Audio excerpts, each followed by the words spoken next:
हमने शहर को दी एक नई पहचान, हम हैं सिंघानिया बिल्डकॉन। एक बड़ी खबर राजनांदगांव से, जहां कांग्रेस पार्टी की प्रत्याशी के तौर पर यशोदा वर्मा ने अपना नामांकन दाखिल कर दिया। खैरागढ़ में उपचुनाव है और इसके लिए कांग्रेस प्रत्याशी के तौर पर यशोदा वर्मा ने पर्चा भरा है। इस मौके पर मुख्यमंत्री भूपेश बघेल, पीसीसी चीफ मोहन मरकाम भी साथ रहे। कांग्रेस ने शक्ति प्रदर्शन करते हुए नामांकन रैली निकाली, जिसमें मंत्री रविंद्र चौबे, अमरजीत भगत, मंत्री मोहम्मद अकबर और ताम्रध्वज साहू भी शामिल हुए। तो मुख्यमंत्री और मंत्रियों की मौजूदगी में पर्चा दाखिल करने पहुंची यशोदा वर्मा। कांग्रेस पार्टी ने उनके नाम का ऐलान किया है खैरागढ़ उपचुनाव को लेकर, और मुख्यमंत्री की मौजूदगी में प्रदेश अध्यक्ष के साथ में उन्होंने अपना पर्चा दाखिल कर दिया है। इस मौके पर कांग्रेस पार्टी ने एक नामांकन रैली निकाली है, जिसमें शक्ति प्रदर्शन करते हुए पर्चा भरा है। मंत्री मोहम्मद अकबर, ताम्रध्वज साहू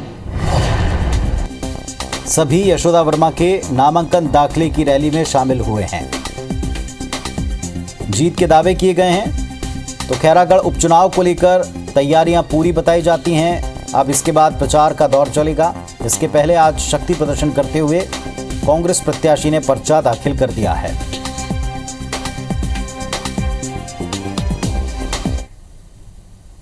हमारे राष्ट्रीय अध्यक्ष सोनिया जी के प्रति आभारी हैं कि उन्होंने यशोदा वर्मा को कैंडिडेट बनाया है, और यशोदा वर्मा के नाम आते ही पूरे खैरागढ़ विधानसभा में खुशी की लहर चल पड़ी है।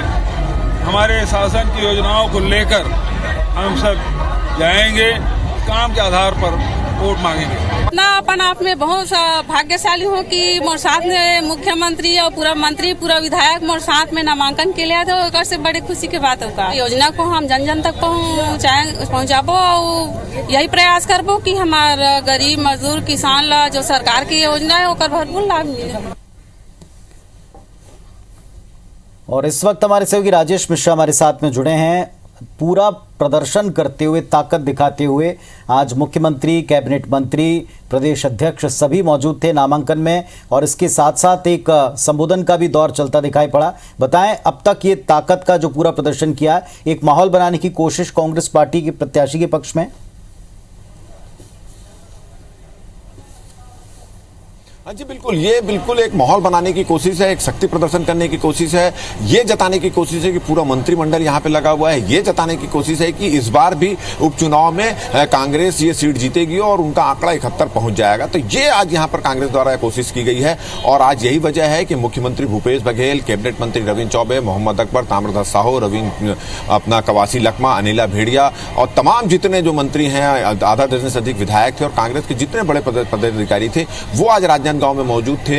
यहाँ के फतेह जो शाह भवन है, वहां पर एक सभा का आयोजन किया गया, जिसमें मुख्यमंत्री भूपेश बघेल ने भी सभा को संबोधित किया, तमाम मंत्रियों ने संबोधित किया, और सब कार्यकर्ताओं और पदाधिकारियों से अपील की है कि एकजुट होकर जिस तरह से कांग्रेस की सरकार आने के बाद जितने भी उपचुनाव हुए हैं, 3 उपचुनाव हुए हैं, जिस तरह से उसमें सफलता मिली है, उसी तरह इस चौथे चुनाव में भी सफलता के लिए जुट जाएं। इस तरह से कार्यकर्ताओं में भी एक जोश भरने की यहाँ पर कोशिश की है। और जब इस संबंध में हमारी मुख्यमंत्री भूपेश बघेल से बातचीत हुई इस सभा के बाद में, जब वो नामांकन रैली निकालकर नामांकन भरने जा रहे थे, तो उस समय जब हमारी बातचीत हुई तो उनका यह कहना था कि हम जो एक खैरागढ़ से महिला प्रत्याशी को जो मौका मिला है, सोनिया गांधी ने दिया है, उसके प्रति सोनिया गांधी का उन्होंने आभार व्यक्त किया, और उन्होंने कहा कि प्रदेश सरकार ने महिलाओं के लिए जो काम किया, और इस बार जो खैरागढ़ चुनाव में जो महिला प्रत्याशी को टिकट मिली है, उसको देखते हुए महिलाओं में बड़ा उत्साह देखा जा रहा है। और उन्होंने दावा किया कि ये सीट भी, ये उपचुनाव की जो 34 सीट है, वो भी वो जीतेंगे। उन्होंने एक और डायलॉग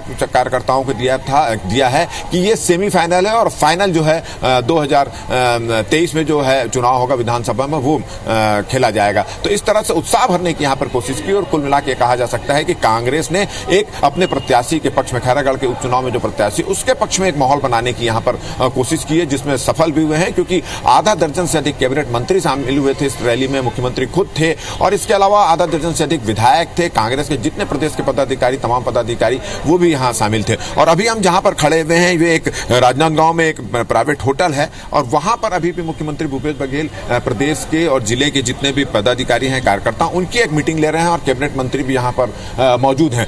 तो कुल मिलाकर अगर हम माना जाए तो खैरागढ़ उपचुनाव भी कांग्रेस की प्रतिष्ठा का प्रश्न बन चुका है और कांग्रेस जो अपना जीत का क्रम है वो कायम रखना चाहती है। और यही वजह है कि आज नामांकन के दिन से ही मुख्यमंत्री भूपेश बघेल यहाँ पर जुट चुके हैं और सभी कांग्रेस के पदाधिकारी नेताओं की भी यहाँ पे ड्यूटी लग चुकी है, विधायकों की भी ड्यूटी बूथ स्तर पर लगाई जा रही है। कार्यकर्ताओं से भी उन्होंने किया है कि पूरी ईमानदारी से काम करना और छत्तीसगढ़ सरकार की महिलाओं, युवकों, किसानों, मजदूरों और तमाम कर्मचारियों के लिए तमाम जितनी भी योजनाएं शुरू की है, किसानों की आमदनी बढ़ाने के लिए जो योजनाएं शुरू की है, उन योजनाओं को जन जन तक पहुंचाना है और जो उपचुनाव में जीत का रिकॉर्ड है उसको कायम रखना है। तो वो एक माहौल बनाने की कांग्रेस ने यहाँ पर कोशिश की है। जी चलिए, तो कुल मिलाकर के कांग्रेस पार्टी ने ये जता दिया है कि उनके लिए ये भले ही एक सीट है पर इस एक सीट के भी मायने हैं और अध्यक्ष ने तो पहले ही कह दिया था कि साहब ये हमारे लिए सेमीफाइनल है और इसीलिए तमाम मंत्रियों, विधायकों की मौजूदगी और उनकी ड्यूटी अब आगे तय की जा रही है। बहुत शुक्रिया आपका राजेश इस पूरी जानकारी के लिए।